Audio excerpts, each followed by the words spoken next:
yield the floor. Madam President. Senator from Vermont.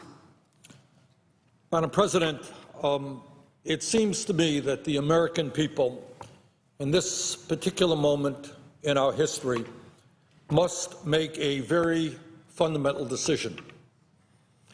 And that decision is, do we continue the status quo, which includes a 40-year decline of our middle class and a huge and growing gap between the very, very rich and everyone else? Or do we fight for a bold and meaningful economic agenda that creates jobs, raises wages, protects our environment, and provides health care for every American? Madam President, the question of our time is whether or not we are prepared to take on the enormous economic and political power of the billionaire class, or do we continue to slide into economic and political oligarchy? That is the question which the American people must answer, and I hope and expect that they are prepared to answer with a resounding yes and a desire to move this country in a very different direction. Madam President, the long-term deterioration of the middle class, accelerated by the Wall Street crash of 2008, has not been a pretty picture. Today, we have more wealth and income inequality than any major country on earth, with the top 1% owning more wealth than the bottom 90%, with one family, the Walton family of Walmart, owning more wealth itself than the bottom 40%. Madam President, today in the United States, we have the highest rate of childhood poverty of any major country on earth, and we are the only major country on this planet that does not guarantee health care to all people as a right. The United States once led the world in terms of the percentage of our people who graduated college, and that in a global economy is an enormously important issue. We can't create jobs unless we have a well-educated workforce. Madam President, we were once in first place in terms of the percentage of our people who graduated college. Today we are in 12th place. Madam President, I think as most Americans understand, we once were the envy of the world in terms of the quality of our infrastructure, our roads, bridges, wastewater plants, water systems, rail. But today, as all Americans know, our physical infrastructure is literally collapsing before our eyes. Madam President, real unemployment today is not 5.8%, that is official unemployment, but when you include those people who have given up looking for work and those people who are working part-time when they want to work full-time, real unemployment is 11.5%. Youth unemployment is 18.6%, and African-American youth unemployment is over 30%. Today, millions of Americans are working longer hours for lower wages.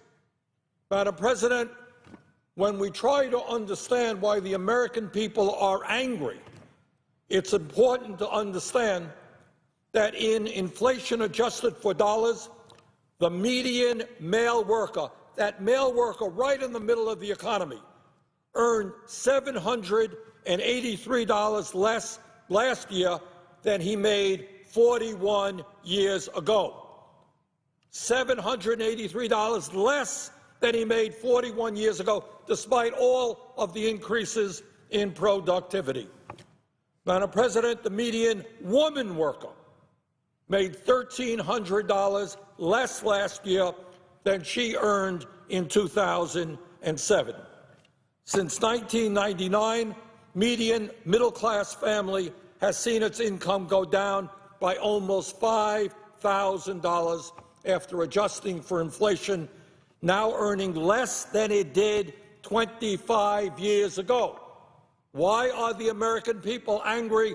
That's why. A huge increase in productivity, all of the global economy, and yet the median family income in America is $5,000 less than it was in 1999.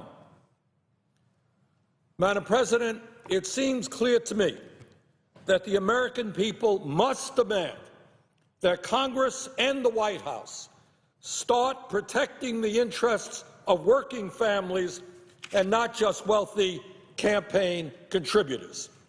We need federal legislation to put millions of our unemployed workers back to work, to raise wages, and make certain that all Americans have the health care and education they need for healthy and productive lives. In other words, we must have a vision for the future which talks about what this nation can become in terms of jobs, in terms of income, in terms of education, and in terms of health care.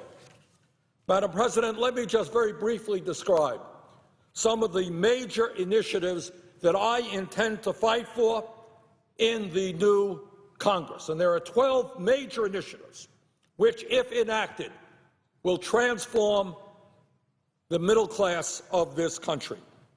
Number one, we need a major investment to rebuild our crumbling infrastructure, our roads, bridges, water systems, wastewater plants, airports, railroads, schools, etc. It has been estimated that the cost of the Bush-Cheney war in Iraq, a war we should never have gotten into in the first place, will end up costing us some $3 trillion. Madam President, if we invested $1 trillion in rebuilding our crumbling infrastructure, we could create 13 million decent-paying jobs and make this country more efficient and more productive. We need to invest in infrastructure, not in war. Two, the United States must lead the world in reversing climate change and making certain that this planet is habitable for our children and grandchildren. We must transform our energy system away from fossil fuels and into energy efficiency and sustainable energies. And when we do that, make our transportation system energy efficient, make our homes more energy efficient, move to wind, solar, geothermal, biomass, we can also create a significant number of good-paying jobs. Three, we need to develop new economic models to increase job creation and productivity. Instead of giving huge tax breaks to corporations which ship our jobs to China and other low-wage countries, we need to provide assistance to workers who want to purchase their own businesses by establishing worker-owned cooperatives. Study after study shows that when workers have an ownership stake in the businesses in which they work, productivity goes up, absenteeism goes down, and employees are much more satisfied with their jobs. Four, union workers who are able to collectively bargain for higher wages and benefits earn substantially more than non-union workers. Today, corporate opposition to union organizing makes it extremely difficult for workers to join a union. We need legislation which makes it clear that when a majority of workers sign cards in support of a union, they can form that union. Five, the current federal minimum wage of $7.25 an hour is a starvation wage. We need to raise the minimum wage to a living wage. No one in this country who works 40 hours a week should live in poverty. Six, women workers today earn 78% of what their male counterparts make. We need pay equity in this country, equal pay for equal work. 7, Madam President, since 2001, we have lost more than 60,000 factories in this country and more than 4.9 million decent-paying manufacturing jobs. We once led the world in terms of our manufacturing capability, yet in state after state, we have seen significant losses in manufacturing jobs, and when people walk into a store, it is harder and harder for them to purchase products made in the United States of America. Madam President, the time is now for us to end our disastrous trade policies, that's NAFTA, CAFTA, permanent normal trade relations with China, because these policies simply enable corporate America to shut down plants in this country and move to China and other low-wage countries. Madam President, we need to end the race to the bottom and to develop trade policies which protect the interests of American workers and not just multinational corporations. American companies should start investing in this country and not simply in China and other low-wage countries. Point number 8. In today's highly competitive global economy, millions of Americans are unable to afford the higher education they need in order to get good-paying jobs. 40, 50 years ago, we had a situation in this country where some of the great public universities of our nation, University of California, City University of New York, state colleges all over America were virtually tuition-free, and anybody could go to those schools, regardless of the income of their families. Today, for many, many families and young people, the cost of higher education is simply unaffordable. And either students choose not to go to college because they can't afford it, or they come out of school deeply in debt, a debt fastened on their shoulders for decades. Madam President, quality education in America, from child care to higher education, must be affordable for all.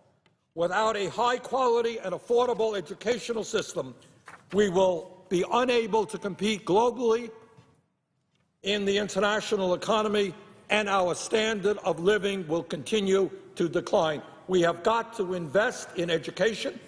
The idea that we are laying off teachers is completely absurd. Point number 9, the function of banking, the banking system, is to facilitate the flow of capital into the productive and job-creating economy. That's what banking is supposed to be. People save, people put money in banks, that money goes out into the economy so that people can buy homes, create businesses. Financial institutions cannot be an island unto themselves, standing as huge profit centers outside of the real productive economy.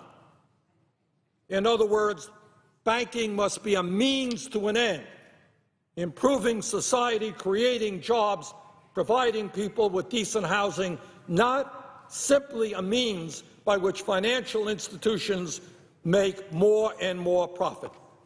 Madam President, today, 6 huge Wall Street financial institutions have assets equivalent to 61% of our gross domestic product, close to $10 trillion in 6 financial institutions. These institutions underwrite more than half the mortgages in this country and more than 2/3 of the credit cards. The greed, recklessness, and illegal behavior of major Wall Street firms plunged this country into the worst financial crisis since the 1930s. And every day, we open up our newspapers and we see another major banking scandal. The truth of the matter, Madam President, is that these financial institutions on Wall Street are too powerful to be reformed. They have too much money, they have too much wealth, they have too many lobbyists, they make too much in campaign contributions. Our goal must be to break them up. They have too much power, too much wealth. They must be broken up so that our financial institutions begin to serve the needs of the American people and not simply the CEOs and the stockholders of Wall Street firms.